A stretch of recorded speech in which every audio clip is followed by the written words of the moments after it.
So, hello everyone. Thank you for everybody for showing up.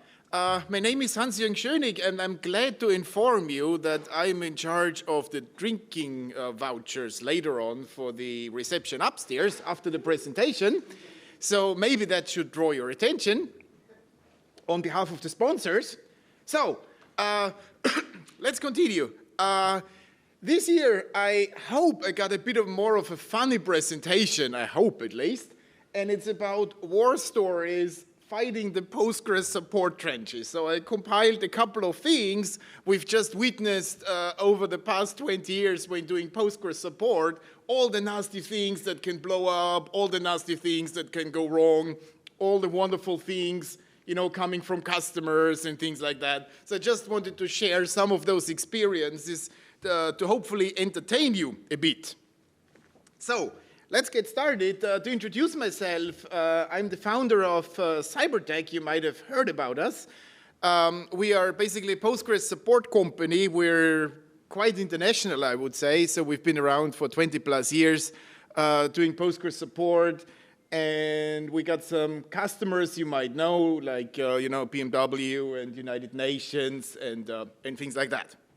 So, and here we got a problem with the video. We lost the video. That's very convenient. Let's try again.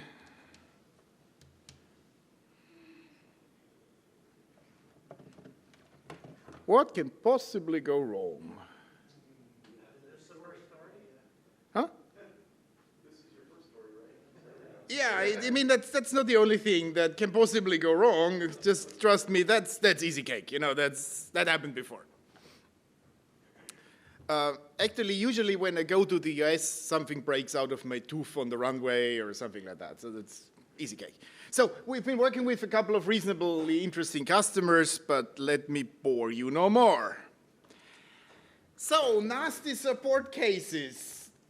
Let's say everything happens, you know, humans at work, performance, getting to the client in the first place, ending up on immigration bench, being close to jail, you know, everything is there.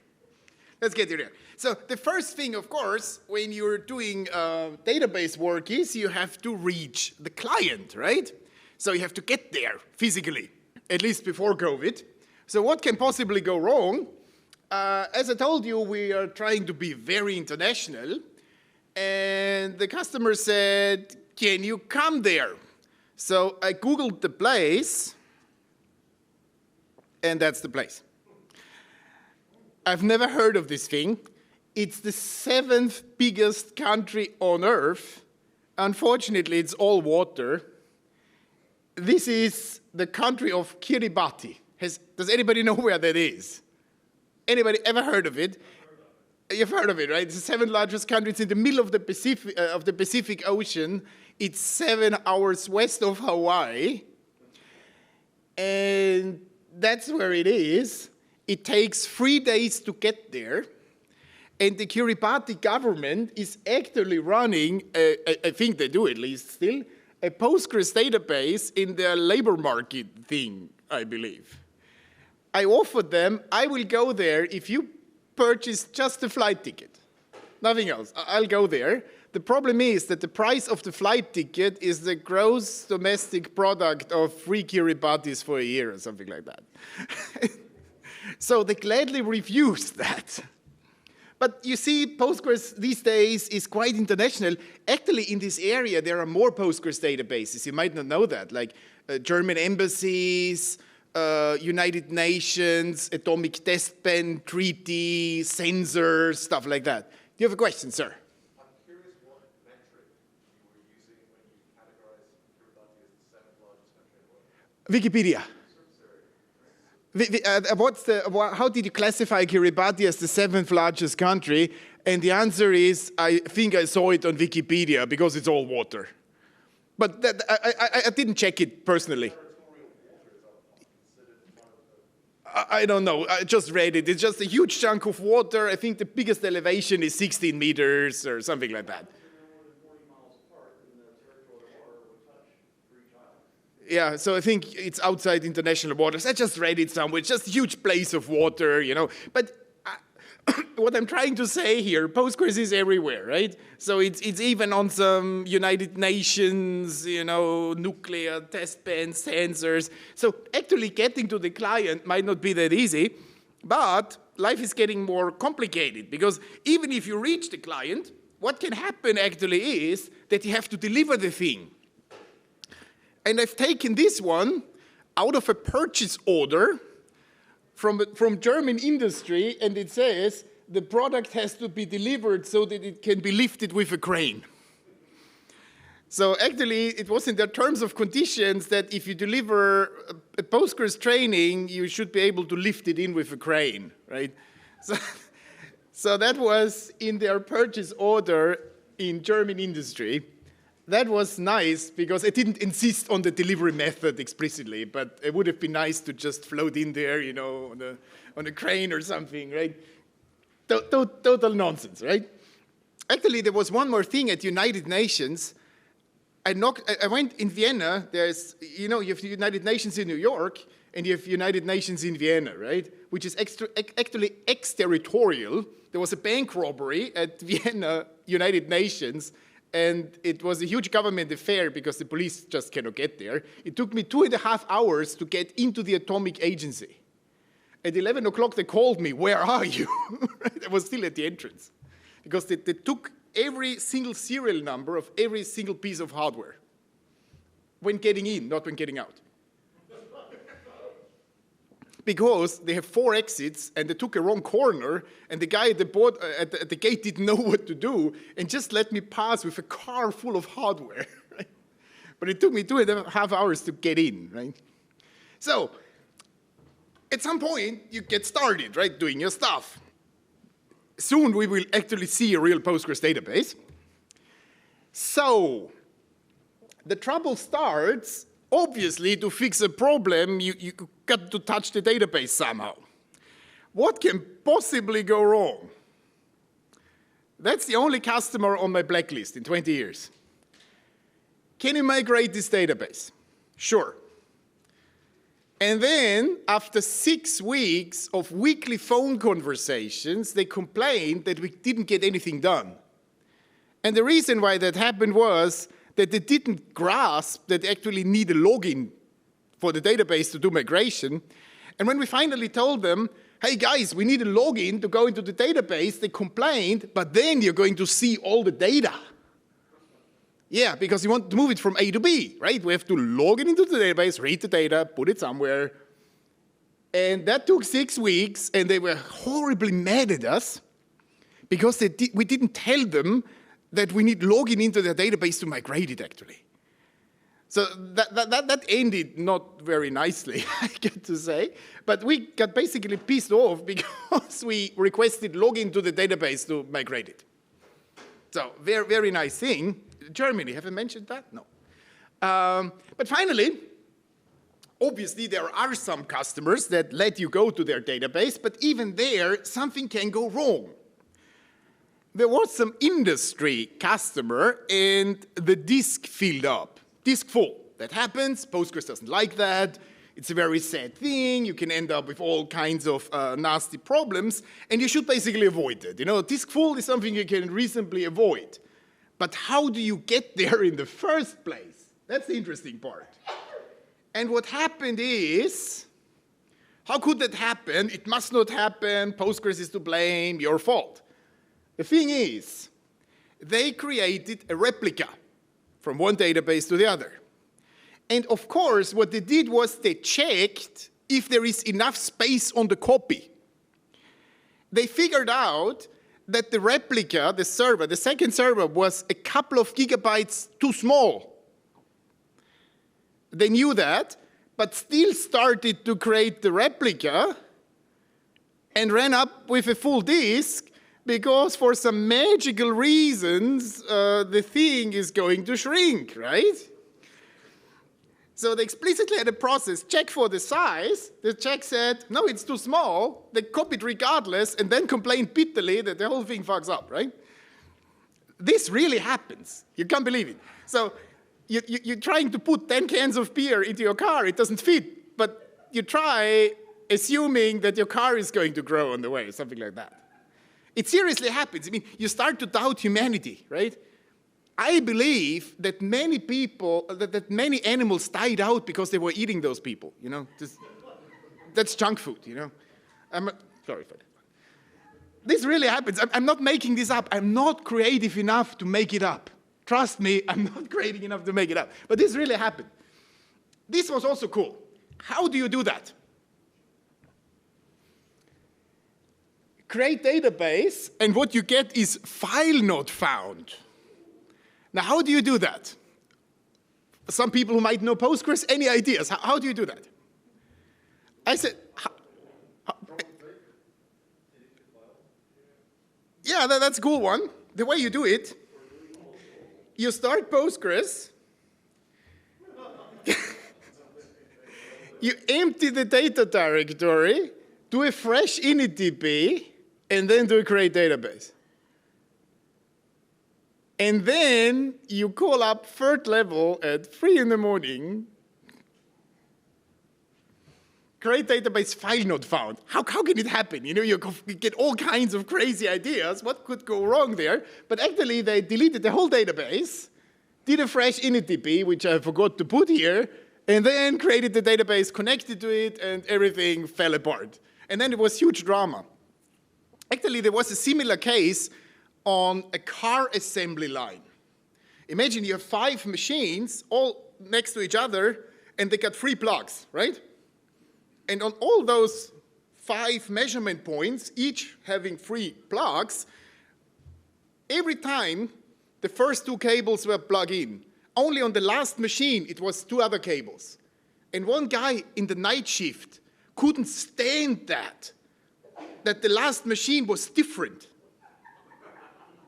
That's a car assembly line, and swapped it out. Of course, the whole assembly line stopped. And then he was so confused that he put the cables back in the wrong order and fucked up the whole assembly line because he couldn't stand the layout of the cable. Right? This really happened in a European car factory. So this is not unrealistic, right? So, sample case number 3. How do you do similarity search in Chinese? A simple application storing points of interest in China. Chinese descriptions. It was about charging stations, stuff like that, with a little description on that. And the support request was, how can we do similarity search in Chinese? I have no idea. I can seriously tell you, I don't know how you do similarity search on Chinese characters. I have no clue. Trust me on that one, no idea. So that was one of the more easier parts. We gladly refused that one. But it happens that sometimes you get some strange things where you simply don't know what happens, right? So similarity search in Chinese. If anybody has an idea, I think the case is still open for 10 years or something like that. Okay, so if anybody has a clue, that's Chinese similarity search. So, but there is more. How do you do that? Select star from, the table was there, but then you get a table does not exist. How do you do that? It took me a while to figure out. What they did is, the database was in Latin 1, with the German umlaut being in Latin 1, in the application and in the database. So if you dump the database and reload it in UTF-8, you get a character mismatch on the umlaut. So you see the table there, but if you are doing the thing with the wrong locale, you won't find the table anymore. Because they got special characters in their table names, and when you swap around with the character sets, you're not going to find the table, which you clearly see. Took a while to figure out. That's not that easy, because you see it, you can't read it. What's going on there, right? So this can drive you nuts, right? So that can happen. So in other words, don't do it. Please, don't do it. It's really, really nasty, right? that took me a while, right? Not me, but one of my folks here, right? But there is more. Obviously, when you're dealing with a couple of people, you're facing complaints once in a while, right? So this doesn't work, it's too late, whatever. We know that. That happens. Best effort, it can happen. But some complaints, not all complaints are created equal. Let's figure out. We want to set up a high availability cluster. What do we need? Well, you need 2 database servers, a witness, 4 IP addresses, right? Patroni cluster, automated failure, whatever. Those guys complained bitterly about this horrible proposal. For which reason? Does anybody have a clue? What's wrong with that? Absolutely. What does the second database server do? Well, it only sits around and does nothing, right? And our policy is not to buy hardware that's not doing anything.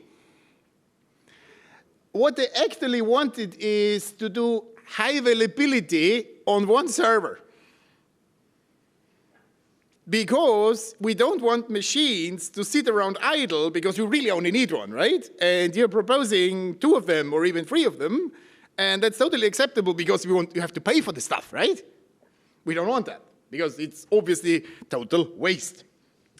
So that's also a good one. That was he was really pissed, right? He was really angry. He was shouting at me, how could it happen? Waste, whatever, shouldn't be that way. So that was one of my favorite ones. I think we gladly refused the offer. But there is more. We send a support request. When do you plan to respond? Sorry, we didn't get anything. And then they told me they didn't get a response about the request they sent about their fax machine either. Fax machine, physical thing. What's going on there, right? Every email gets converted into a ticket, everything cool. What's going on there? The point is, 10 years before, in Italy, a hardware dealer called Italian Cybertech Hardware Dealership, whatever, went bankrupt. He Googled for Cybertech, found us, did not notice that we're not selling fax machines and scanners, and we had no drivers for Windows 98. And he bitterly complained that nobody wanted to help him with his broken printers, fax machines, and something like that, because he Googled the thing, but he didn't notice that it was a totally different company, right? No drivers for Windows 98. So sorry, guys, there is no Postgres driver for Windows 98, obviously. But sometimes it's not about complaints or anything. Sometimes it's a performance-related thing. People complain about performance. So here is my favorite performance stuff. And again, I did not make it up. This is a subset. Okay, that's not the whole story. That's a subset of issues coming here. So we got an important application. Can Postgres handle the load? Can you tell me more? I mean, which load, which thing, right? Actually, we got a support request last week where somebody said, can you improve our query? 3rd level ticket. He did not send the query. Yeah, but anyway. So, can Postgres handle the load?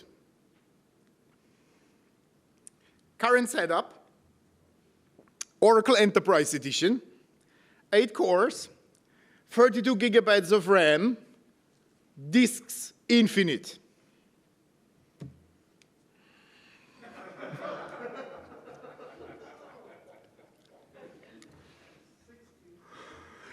Just do the math. What's the price of this thing, Just do the Oracle math. Just do the price of this thing, right? This is real, And then,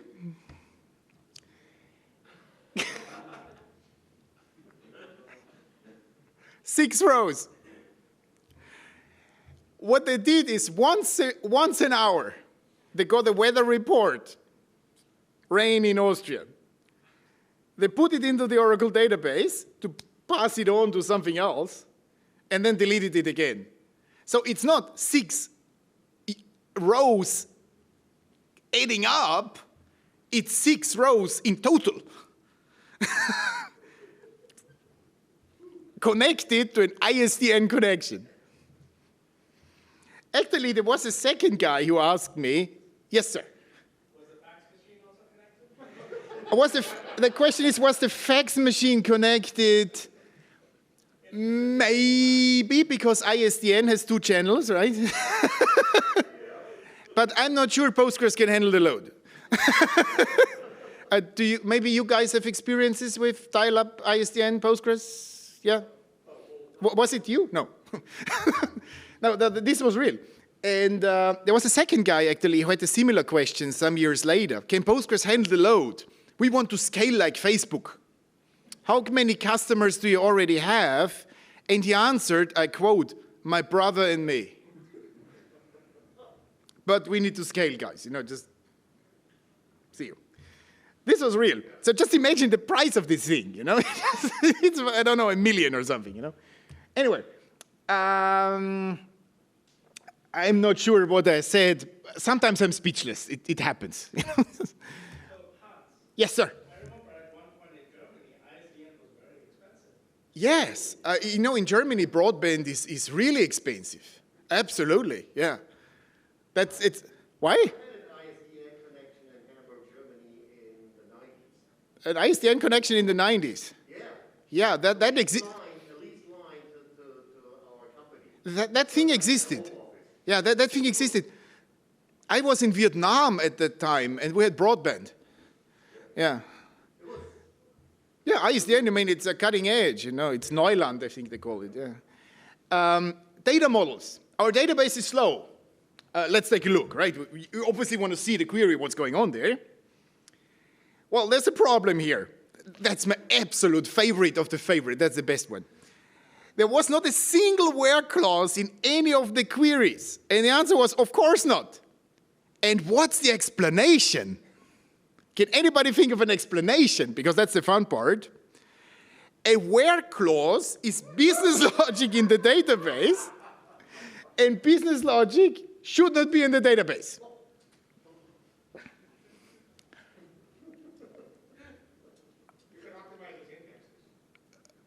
Come on.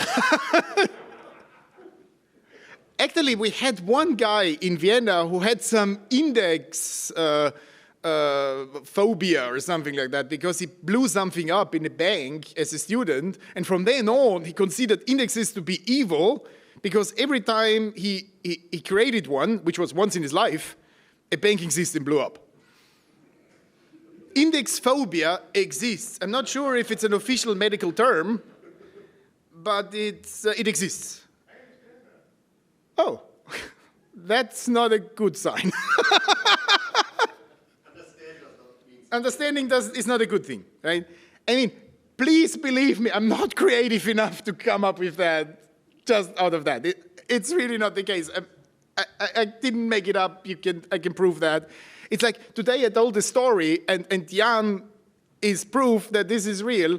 I asked the French embassy if I can fly to France and if I need a port of entry to land there, and they referred me to the local cafeteria running the airfield to figure out if we can do immigration. French embassy, referring to a cafeteria for immigration. Just saying. I have proof here. He's my witness. Handling results. We got a performance problem. Sure. Let's log in, right? What can possibly go wrong? Some kind of query, and they looked at it, some left join with some end conditions and stuff like that. And I said, I think this query is semantically wrong. It wasn't exactly this query, but something like that. There's a semantic error in this query. This can't be true. Could be, but let's focus on performance first. The damn thing is wrong, but let's fix speed first. Well, everything goes to hell, right? Just no internet connection anywhere, no ISDN, no nothing. But let's fix performance, no problem, right? Sure. I like that, you know, performance is everything, right? That was cool. But we got more. Let's see if I still got some time left. To be or not to be. That's interesting. Sometimes it's not, I mean, this is all bullshit, obviously, right? Obviously, this is all, it's not serious at all, you know. If, I don't know, if you spend $1 million on Oracle, okay, it's expensive, but it doesn't kill anybody, right? Sometimes it's not that easy. Sometimes it really counts, right? And here, when the tax office comes knocking, you know, when you have invoices, they should have a numbering system. 1, 2, 3, 4, 5, 6, 7. And if there is a gap, that's not a good thing, right? So if it's 1, 2, 5, 6, 7, that's legal in Italy, but nowhere else in the world, right? It's perfectly fine, right? But this is Europe, so we are true socialism, right? You're not supposed to do that. You're talking Germany, right? No, I'm talking Austria. When I'm talking about socialism, I'm talking Austria. Right? In Germany, I think I read somewhere that 80% of all written tax laws are in German. 80% of worldwide literature on taxation is in German. I read that somewhere. Maybe it's just 79%, but just to get the magnitude, right? It's not the Ugandan tax legislation that makes life complicated, right? Is there a tax law in Uganda? I don't know. Actually, there was state terrorism committed by the Germans. They made an aid project in Africa to introduce German income tax. I mean, that's state terrorism, right? So, obviously, they had some gaps in their numbers. And let's assume this is the thing. What can possibly be wrong? Not the Postgres consultants. It's just talking to the mortals. Right?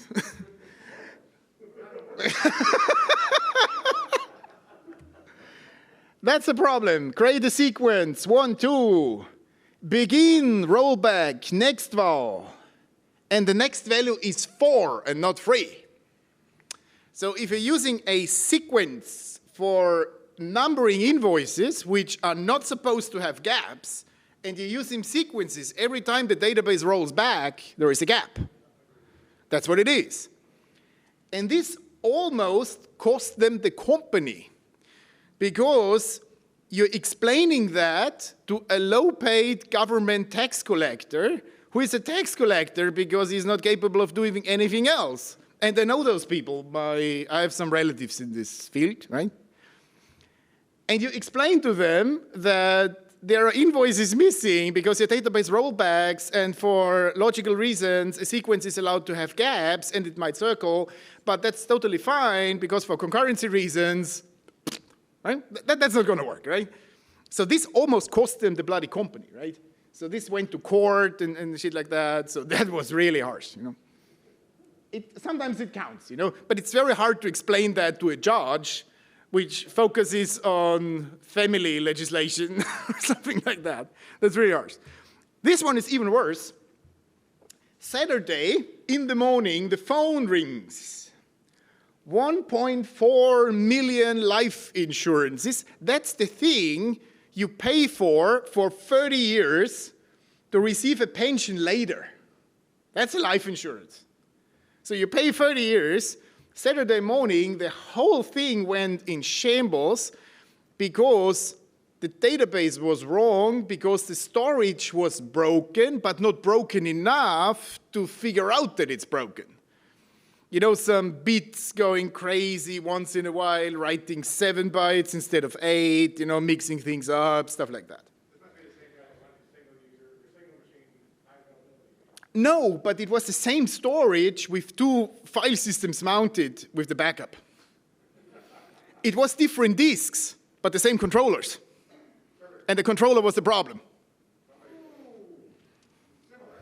Yeah, it's nice. 1.4 million life insurances. So I fixed it magically. We were sitting like long evenings, restoring stuff. Fortunately, more index corruption than static data. Everything restored, perfect.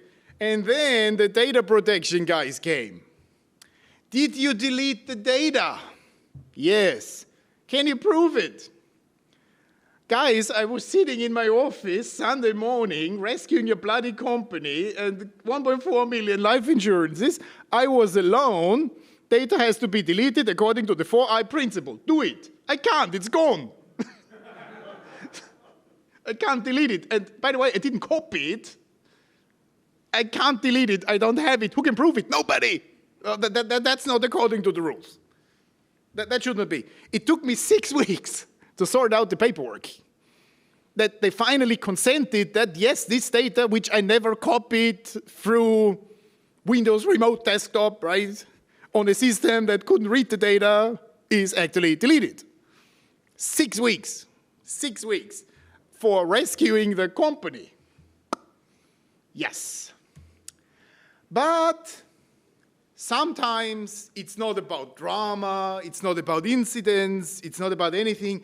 Sometimes it's only about making consultants happy, right? So we all appreciate positive feedback. We like being good people. And sometimes you receive the feedback you really deserve.